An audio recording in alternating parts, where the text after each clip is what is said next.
Operation തൂഫാൻ ഐക്യദാർഢ്യം പ്രഖ്യാപിച്ച് വ്യാപാരി വ്യവസായി ഏകോപന സമിതിയും സംഘടനയിൽ അംഗങ്ങളായിട്ടുള്ള ആരെങ്കിലും ലഹരി വ്യാപാരം നടത്തിയാൽ അവരെ സംഘടനയിൽ നിന്ന് പുറത്താക്കുകയും ആവശ്യമായ നിയമ നടപടികൾ സ്വീകരിക്കുവാൻ വേണ്ട ഇടപെടലുകൾ നടത്തുമെന്നും ഏകോപന സമിതി ഉടുമ്പൻചോല നിയോജക മണ്ഡലം സെക്രട്ടറി സജീവ് ആർ നായർ പറഞ്ഞു. ബഹുമാനപ്പെട്ട കേരള സർക്കാർ തൂഫാൻ പദ്ധതി പ്രഖ്യാപിച്ചപ്പോൾ തന്നെ വളരെ പ്രതീക്ഷയോടെയാണ് നമ്മൾ അതിനെ കാണുന്നത്. യുവജനങ്ങളെ ബാധിക്കുന്ന ഏറ്റവും ഭീമാകാരമായ ഒരു പ്രശ്നമാണ് ലഹരിമരുന്നിൻ്റെ വ്യാപനം.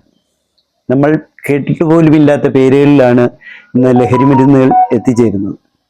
ഇതിനെതിരെ കേരള വ്യാപാരി വ്യവസായി ഏകോപന സമിതിയുടെ 10 ലക്ഷത്തിലധികം വരുന്ന വ്യാപാര സമൂഹം തൂഫാൻ പദ്ധതിക്ക് അനുകൂലമായി സമൂഹത്തിൽ എവിടെയെങ്കിലും ലഹരി വ്യാപനം കണ്ടാൽ അവർക്കെതിരെ നേതൃത്വത്തെയോ അല്ലെങ്കിൽ പോലീസിനെയോ എക്സൈസിനെയോ അറിയിച്ചുകൊണ്ട് നമ്മൾ ഈ പദ്ധതിയുമായി വളരെ വിപുലമായി സഹകരിക്കും.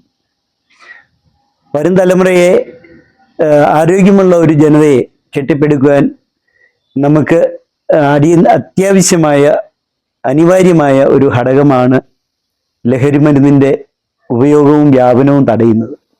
ലഹരി വിൽക്കുന്ന ഒരു വ്യാപാരി വ്യവസായി ഏകോപന സമിതിയിൽ അംഗമായിരിക്കുകയാണെങ്കിൽ അദ്ദേഹത്തെ ഞങ്ങൾ സംഘടനയിൽ നിന്ന് പുറത്താക്കുകയും അദ്ദേഹത്തിനെതിരെ നിയമ നടപടി സ്വീകരിക്കാൻ നമ്മുടെ അധികാരികളുമായി കൂട്ടുനിൽക്കുകയും ചെയ്യും. യാതൊരു വിധത്തിലുള്ള ഒരു സഹായവും സംഘടനയുടെ ഭാഗത്തു നിന്നും അവർക്ക് അനുകൂലമായി ഉണ്ടാകുകയില്ല.